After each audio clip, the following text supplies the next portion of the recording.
October 21st, 1991, the angle of Macho Man Randy Savage being bitten by a king cobra aired on television. For some people, it was blacked out. For others, you got to see it full born. That is what pro wrestling should be. That traumatized children. But at the same time, it was an absolutely excellent angle where guys went a little too far. A little too far. I mean, the snake was real. The bite was real. Of course, the snake was devenomized, but the snake bite was real.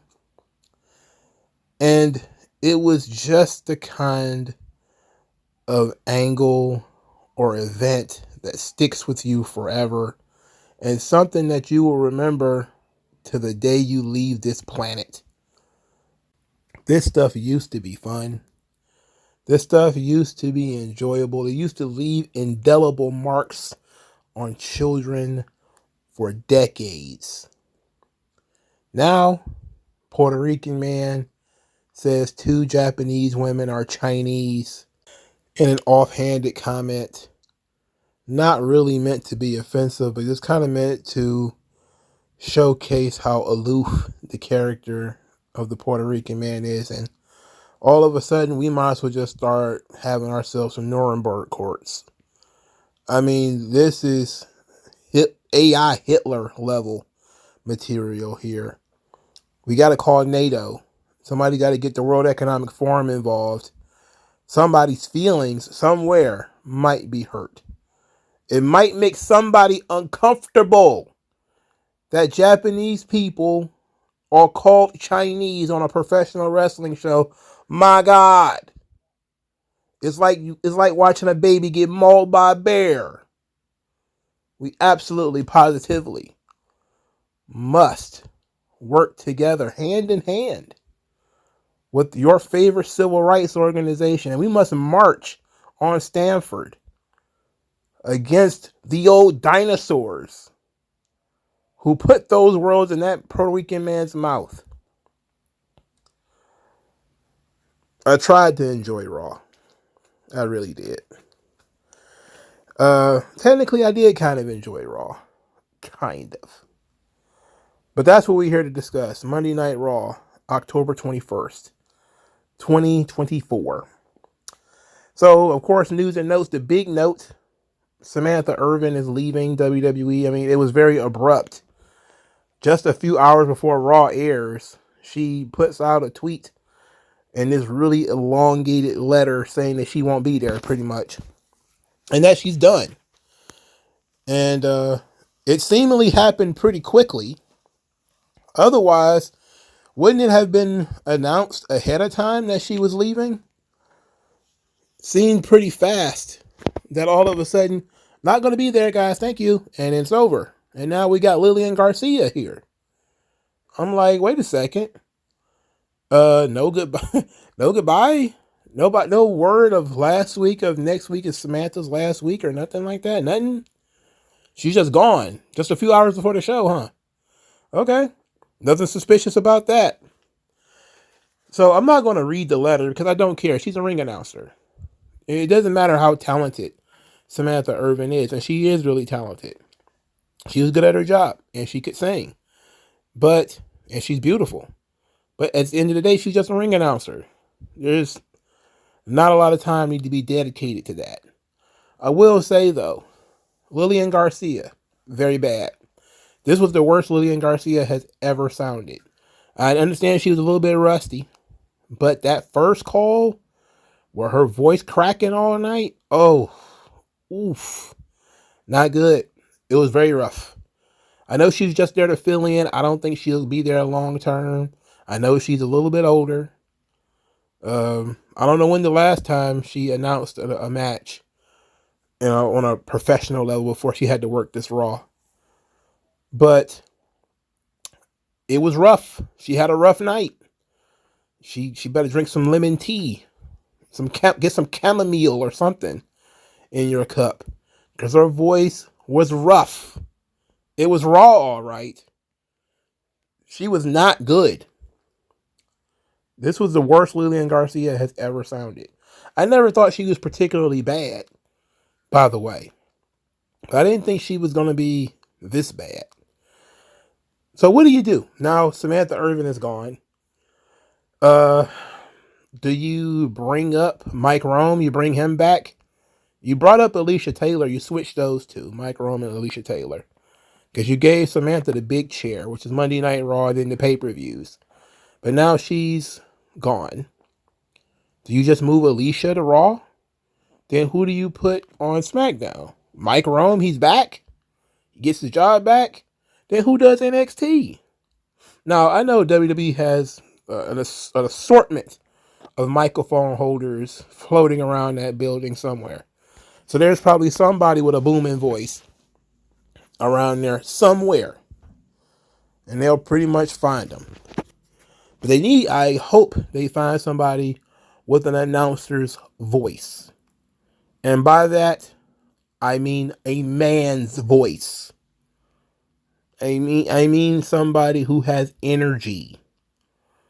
That's one thing that Alicia Taylor got. She's got energy. Mike Rome, I don't know about that. Samantha had energy. She had style. Energy. Specifically, a man. Enough of these female ring announcers. Don't have nothing to diss females. They could hold the microphone and be the backstage interviewers. But we got too many years of female ring announcers. Let's move on. Let's find somebody else with a deeper voice. So, Samantha's gone. The world keeps spinning. Lillian Garcia was really bad. Joe Tessitore was good, though. So, I'm pretty sure that Nick Khan probably knows somebody from ESPN or something like that he's going to call on short notice to get in and come do this thing. But, whatever. I guess I should address it. It's probably worth addressing. Whether Samantha will end up in AEW. Ricochet says she's not going to AEW, but I don't believe bald guys. Ricochet doesn't have any hair, so he ain't got no allegiance to the truth. So she'll be there probably next week. If not this week, she'll probably be there next week. And then he'll be like, gotcha!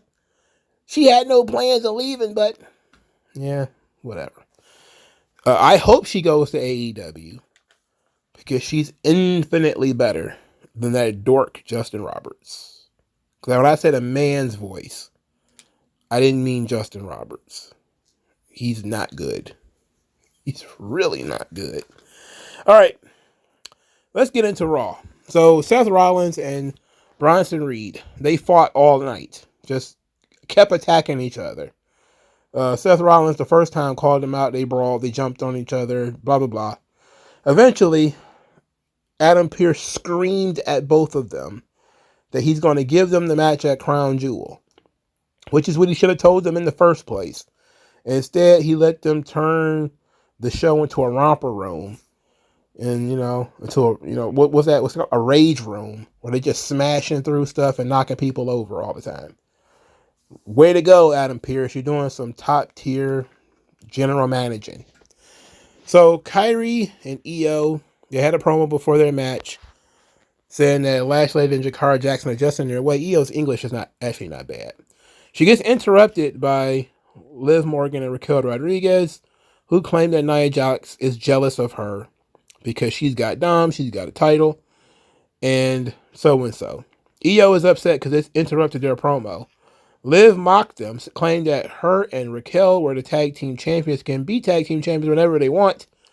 And then Io challenged them to a match, to which Liv Morgan accepted, as Raquel literally leaned over Kyrie, and it's what I would imagine ants look like when you look up. Like if you ever stood at the base of a tall building and just looked up, I would imagine that's Kyrie's situation here. She could probably see the bottom of Raquel Rodriguez's chin. It was an absolutely hilarious visual. and I thoroughly enjoyed it. that pretty much that made my night. It made my night. So Raquel Rodriguez cut a promo later saying that as long as she's around, Rhea Ripley will never be the women's world champion again. She has not forgotten or forgiven Rhea for injuring Liv, for costing them the tag team titles, and that Rhea was only at the top because Raquel was gone. But she's back now. And okay, I don't see how those two things are correlated, but let's see how it works, boss. Damage Control, Io Sky and Kairi Sane versus Raquel Rodriguez and Liv Morgan. This was the second match on the show. I gotta tell you, this ended disqualification. This match was pretty long, but it ended in disqualification because Lash legend Jakara Jackson attacked Damage Control. Raquel Rodriguez, her performance has been a bone of contention because a lot of people have looked and said she's not good. And, you know, she was better here than she was last week. I think it was easier to work with Kairi, easier to work with Io. Liv is also not good, if we're being honest. She's okay. She's passable. The thing with Raquel is she probably sells too much because these two women are both extremely small. And outside of the part of where Raquel picks them both up and as they try to double suplex her, there were spots where they were kicking Raquel in the thigh and Raquel was selling it. And I'm thinking like, you might want to take 2 or 3 of those before you sell it.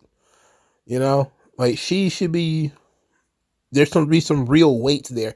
There's a substantial weight difference, substantial height difference, substantial difference in muscle, you know, between these two individuals.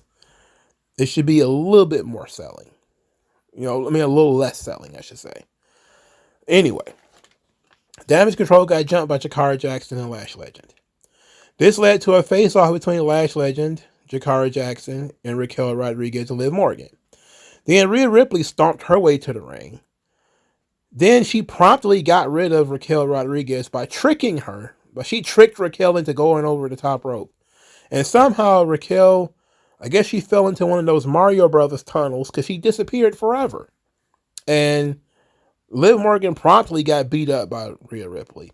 I mean, her getting beat up by Rhea doesn't even really get a great fan reaction anymore.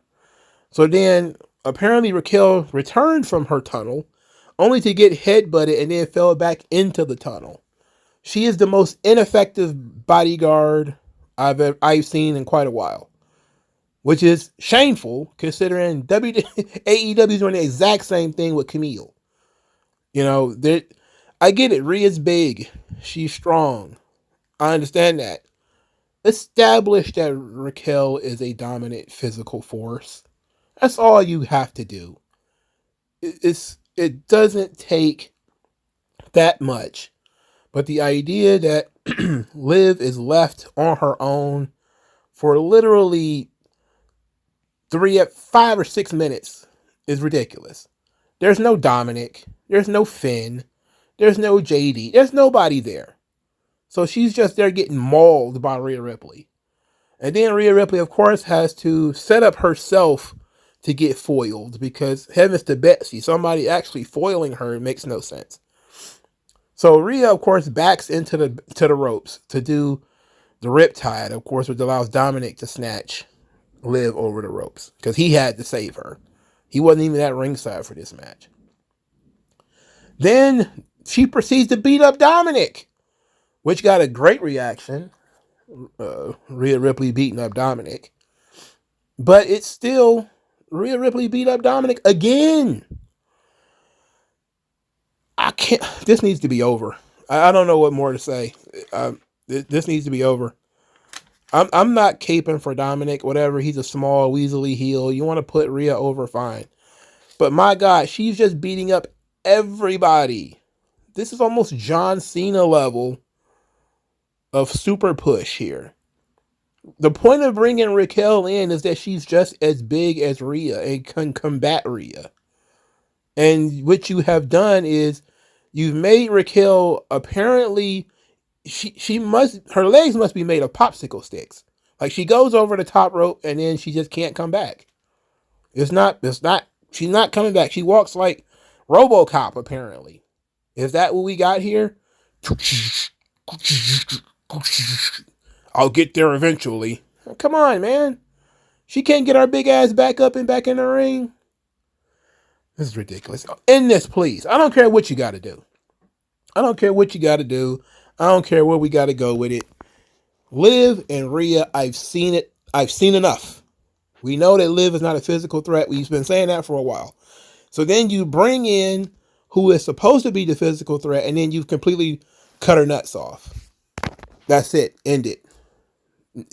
Man, woman, child, giant, none of it works. Just end this. All right? Just call it off. Call it a day. Bring Charlotte back or something. Because Rhea Ripley dog walking all these people, it gets boring eventually. Enough. The first match on the show, The New Day versus the Authors of Pain. You got to be kidding me if you thought I was interested in this. I don't care about this. I couldn't care less about these four people. This is a tag team tournament thing because that still exists. So R-Truth jumped The Miz while The Miz was hanging out with the Final Testament. I didn't even notice he was there. Anyway, it was a distraction roll-up. New Day wins. Karrion Kross then beat up R-Truth. Xavier Woods prevents Kofi from going back to help R-Truth. So then the lights cut out, and then the lights come back on, and it's the Wyatts, and they brawled with the Final Testament. The crowd liked this, because they liked this Wyatt cosplay gimmick. I am indifferent upon it. In any event, The Miz is in the ring by himself. He has successfully not gotten beaten up by anybody. So Bo Dallas was going to attack The Miz. And Paul Ellering actually pushes The Miz out of the way and takes the mandible claw for The Miz. And The Miz, of course, just leaves him there. Paul Ellering's 70 some odd years old, or almost 70. And he's got Bo Dallas's fingers in his mouth, which probably might not be the worst thing he's ever put in his mouth. But I'm sure it's not favorable. I'm not sure if they're trying to write off Paul Ellering. I'm not sure what they're trying to do here. I will say this, though. At least Karrion Kross is doing something. That poor fella has been in the dead zone for a while. You know, he's been in the in-between place. It hasn't been a good year or two for Karrion Kross. And he's probably not going to win any of these matches either. I don't see him or his boys, who apparently can't even beat the New Day, as washed as they are. I mean, these guys are dirty laundry. That's like a shirt you had since 5th grade. And these guys, they don't even fit anymore. And they're still here. They're still getting pushed. I don't know. Whatever. Anyway, Karrion Kross, Bo Dallas, all this stuff. It's involving The Miz. And so it looks like that's going to be the main target. And that the main target is The Miz. I will say that the Wyatts did get beat up a little bit here. They picked up my man and powerbombed him into a stack of other people, which I thought was funny. And it actually would be dope if AOP weren't perennial jobbers. I don't understand why they're giant jobbers. I don't understand it. I don't get that. Let's move on, though, because I want to get through this pretty quickly. Match 3. Rey Mysterio and Dragon Lee, a.k.a. the LWO, versus the Creed Brothers in the other tag team tournament match. So Rey Mysterio and Dragon Lee win this match. A lot of head scissors were in this match. I mean, I know the head scissors is pretty impressive, but there were a lot of head scissors. Like Zelina did it, Dragon Lee did it, Rey did it. I'm like, oh my God. What's next? Are the Creed Brothers going to start doing head scissors? Look, the Creed Brothers are pretty good. Young guys. They put me between a rock and a hard place here.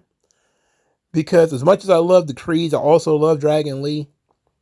So I'm sitting here saying to myself, I want to bitch and moan about the Creed brothers losing, but I also would bitch and moan if Dragon Lee lost. So what would make me complain less? And I said Ray winning. So Ray won. His team won anyway. So I can't complain.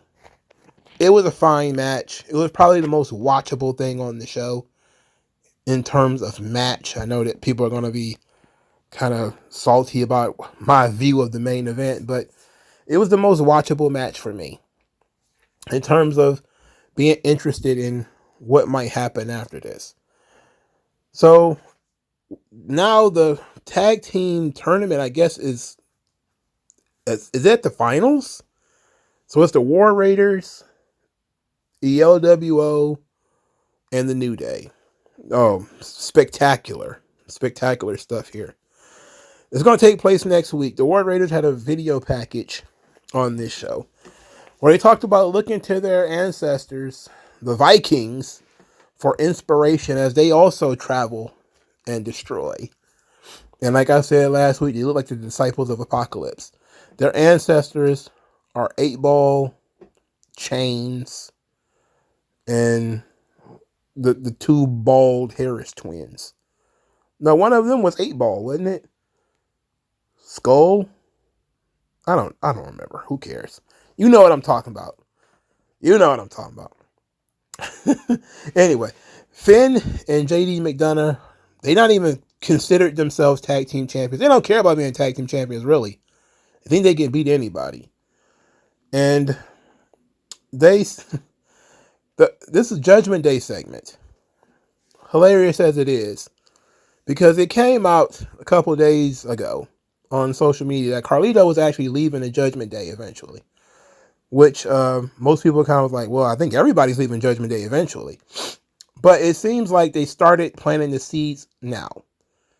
Dominic Mysterio is talking about being World Heavyweight Champion, and Carlito laughs. Liv's like, that's not cool. And then Raquel says what everybody's been thinking for the last, 6 months. Carlito, what exactly is it that you do here?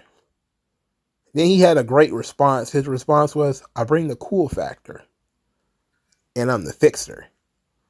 And everybody's looking like, the fixer of what? You're fixing what? Now, cool factor, okay. I'm not going to disagree with you on that. But the fixer, all right. So he decides he's going to fix this issue that he caused by laughing at Dominic Mysterio.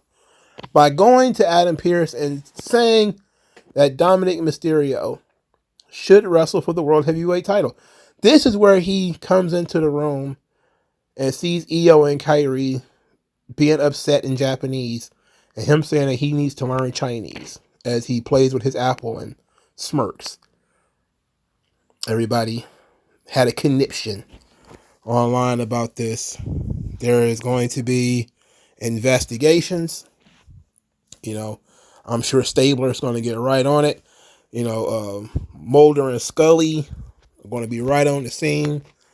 Liam Neeson is talking into this phone right now. I don't know who you are, but your racism will not be tolerated in our modern WWE. Shut your ass up.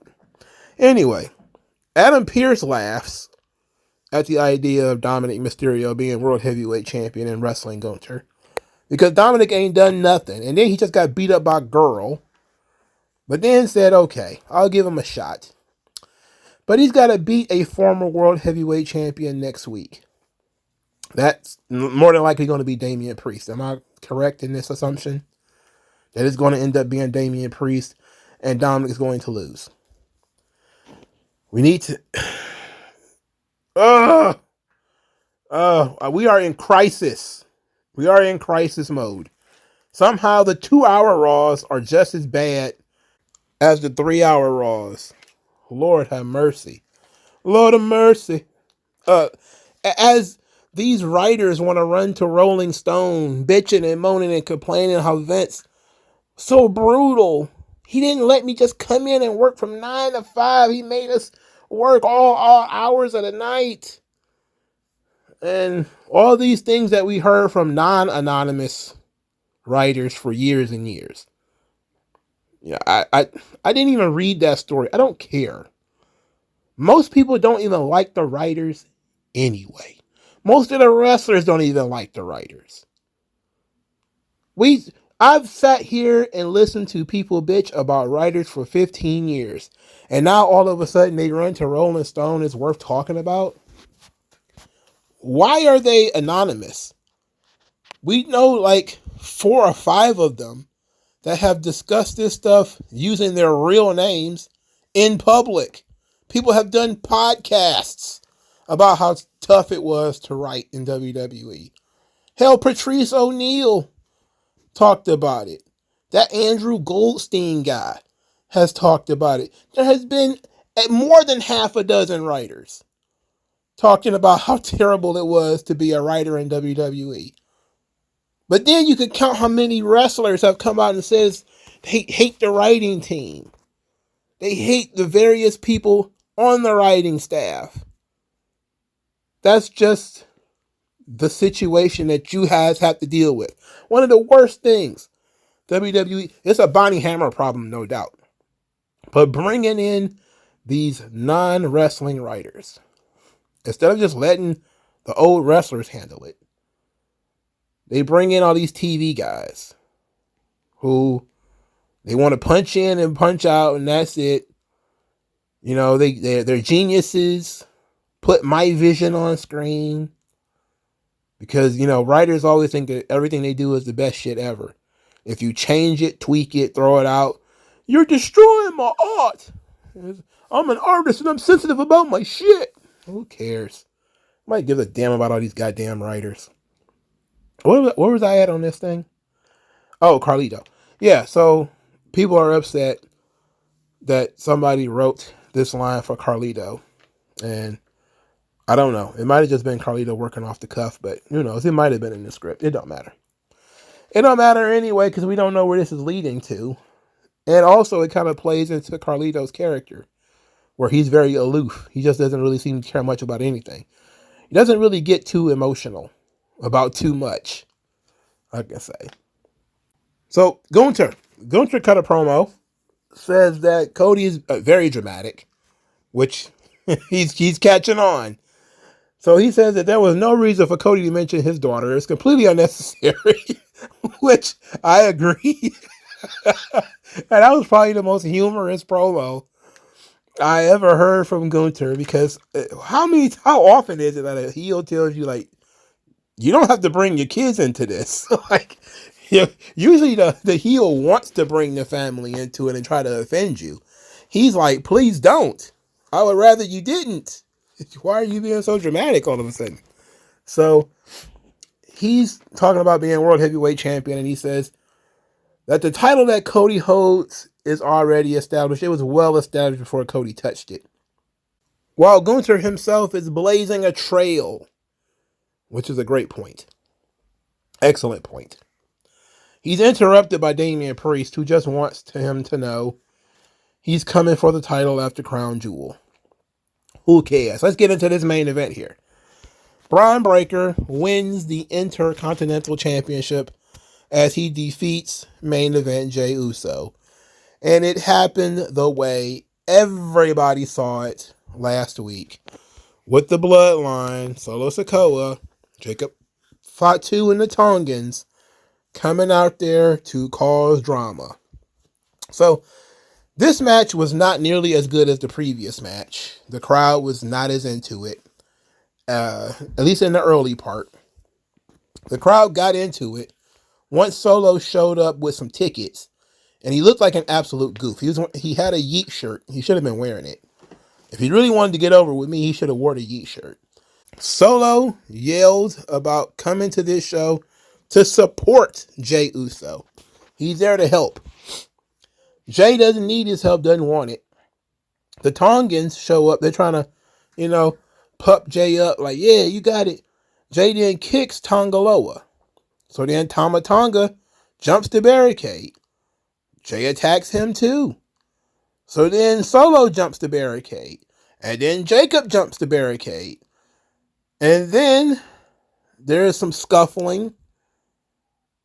All of a sudden, Braun Breaker spears Solo Sikoa, and Jacob Fatu is staring him down. The crowd rumbles. The world stands still. I'm paying attention. Finally, for the first time in the entire 2 hours, my eyes are not leaving the screen. Jacob Fatu, Braun Breaker, the modern day Ultimate Warrior and Hulk Hogan, the modern day Cell and Goku. We're sitting here looking at this, and for a moment, everyone is paying attention. We're all watching. We're all on one accord. We're sharing breaths. What a moment. One hell of a moment. And then we're back to regular action with Jacob Fatu beating up Jey Uso. Super kicked him. Samoan drop on the table, throw him in the ring, spear. Braun Breaker wins the title. Just like everybody predicted. Not good, if we're being honest. Braun Breaker shouldn't need that much help in order to beat Jey Uso. He should be able to just beat Jey Uso. So now they've done exactly what I said they were going to do. Jey Uso's title win was to just give him something to cap off his story. As now they're going to throw him back in the Bloodline story. Which, okay. Now it seemed momentarily that they might not put Jey back into the Bloodline story, but instead have Jey win, but then still have the other members of the Bloodline trying to recruit him. And there would be a tug of war for Jey, which I thought was an interesting concept. You know, Jey comes out there. I guess I got to mention the promo where he says that he in a city of brotherly love with no love for his brothers. If Solo had helped him win, and was the supportive tribal chief, unlike Roman, of course, who always wanted to hold him back. If Solo was supportive, you could have created a new, interesting angle for this story.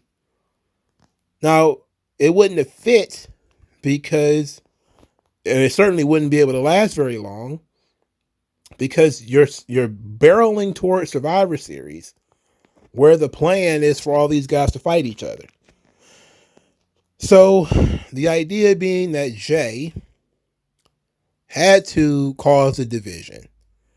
So Jey blames that Solo is causing a division in the family, but Solo shows up. He wants to be friends.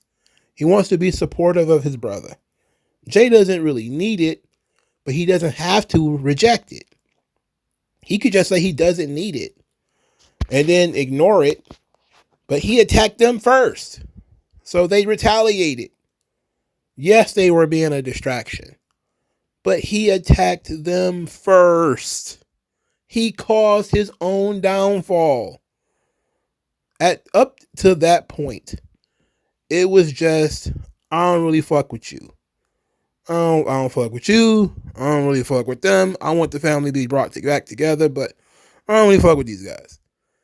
If Solo would have tried to smooth things over, even though it was the wrong time, if he'd have, let's say, Samoa spiked Braun Breaker and he lost by count out or something, Jey Uso could bitch, complain, moan about it, and Solo say, look, you're my brother. I don't want you to lose the belt. I want you to keep the belt. I'm going to do whatever it takes for you to keep that belt. That creates an entirely new dynamic for the Bloodline, where now they want to see Jey succeed. Nobody's holding him back anymore. Instead, it's the opposite. They're propping him up. And then they prop him up so much that he starts to think he can't do it on his own, even though he already did. There's an interesting angle you could have done there. That would have been interesting. But instead, they did what we always thought they were going to do. which is they beat Jay, which I guess kind of had to happen. Because again, you need a catalyst to get Jay back in the bloodline. That's what you needed to do. Hope everybody enjoyed his run as the Intercontinental Champion. Even though it wasn't much of a run, he only defended the belt once, I think. Maybe twice. That's what these runs are nowadays. Guy's champion forever. He defends the title twice, loses it. Crazy. Crazy work. I don't think this did anything for Brian Breaker either.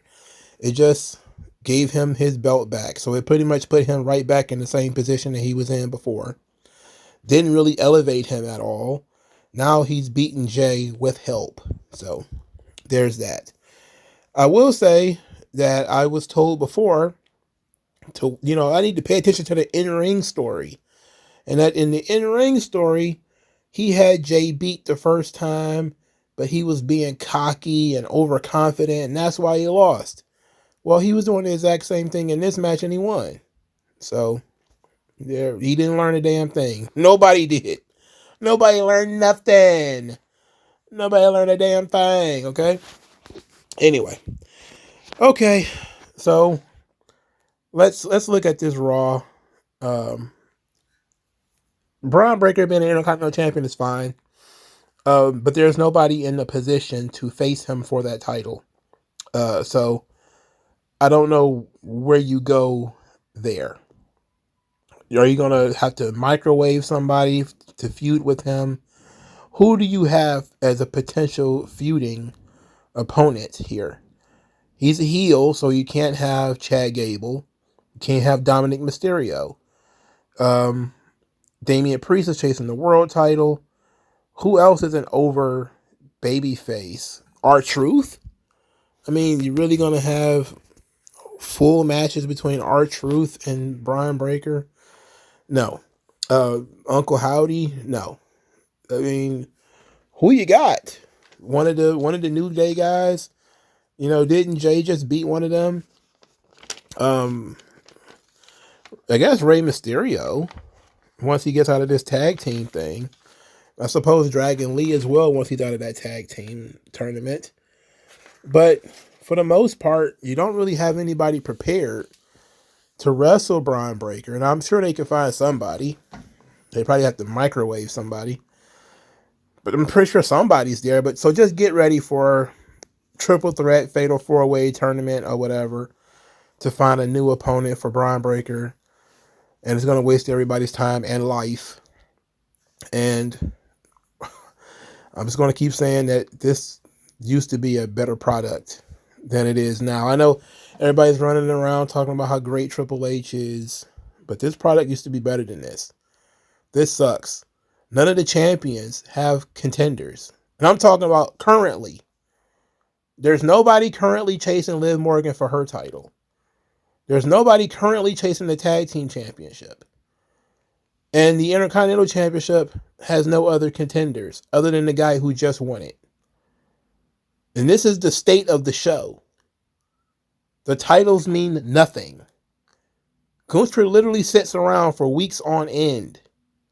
He has to go to Adam Pearce and ask for opponents. Because we keep forgetting that he's the champion on the show. I know he probably defended the title 2 or 3 weeks ago, but still,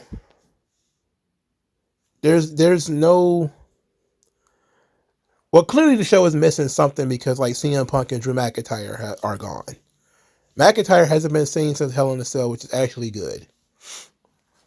But having these huge holes in your show is indeed problematic. Because you should have been able to fill these holes by now.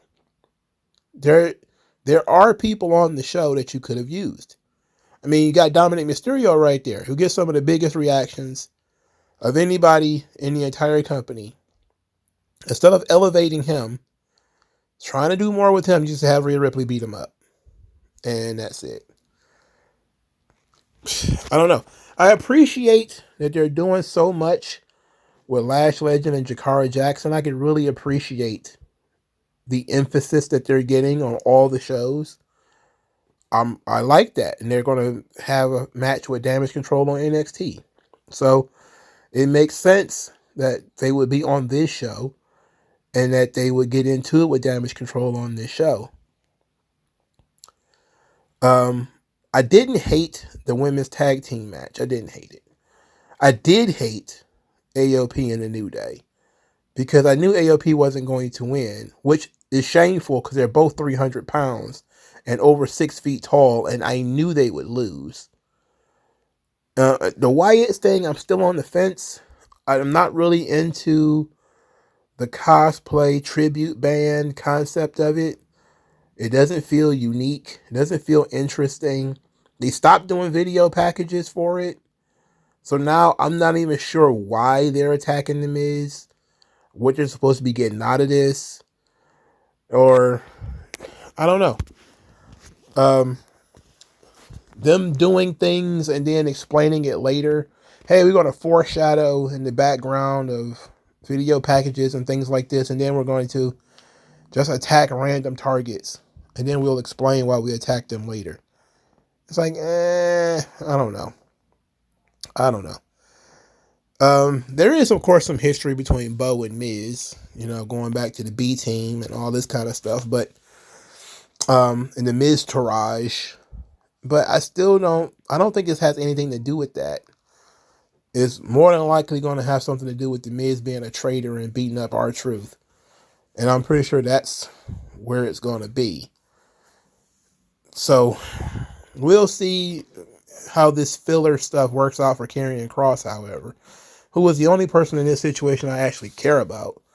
I'm deeply concerned about the Karrion Kross gimmick and character, even though I probably shouldn't. I should give up at some point.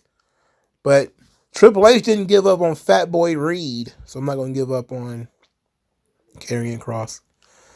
The Seth Rollins, Bronson Reed stuff could have been settled in one segment instead of having it multiple times, them just brawling generically around the building. They could have just had a big call out with Adam Pearce then saying, okay, you guys are going to have your match at Crown Jewel, and then that's it. They teased a Zelina Vega Ivy Nile match on this show, which is fine. I wish Ivy was more involved in the show. She's actually pretty good. She has a great look. Like I said, the only thing is, as long as she doesn't talk much, because of that voice, it ought to be fine. But Zelina is underutilized, and so is Ivy. So that could be fine. But the LWO, I think it needs to break up. They need to go their own way. I don't think it's even serving a purpose anymore. I don't know what you do with Carlito if he leaves the group. Why even have him on the roster at this point? What in the world is he going to do? You might as well just throw the tag team championships in the garbage. I mean, they might as well just do the tag team titles like Kevin Nash did the TV belt in WCW. And it means that much to the show right now.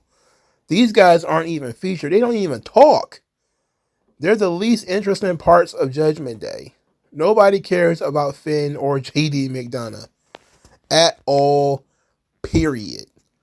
Very unfortunate. Damian Priest should have been an important part of the show. He doesn't wrestle on this show anymore, which is also a big problem, is that Triple H decides that certain people never wrestle on TV anymore. Rhea Ripley doesn't wrestle on TV anymore. Damian Priest doesn't wrestle on TV anymore. Dominic Mysterio, well, I guess he's going to wrestle next week. Gunther doesn't wrestle on TV anymore. Where the hell is Ludwig Kaiser? Don't know where he is. Is he injured? I haven't heard that he was injured. At least I don't think so. So, there's just people missing. I understand that they lost that hour. So that means that they truncated the promos, which is exactly what happened. They stopped doing really long in-ring promos, or they kept them to a minimum since the 2 to 3 hour shrink. They've changed the format a little bit. They're playing with it to see what's the right ratio of match to promo. And they've started by putting in more video packages, which is smart because it conveys the idea in a shorter amount of time. And to be quite honest, they're still probably doing too many backstage promos when a video package would do just fine. For instance, when Damage Control went to complain to Adam Pearce, that could have just been a video package. Damian Priest's threat to Gunther could have been a video package.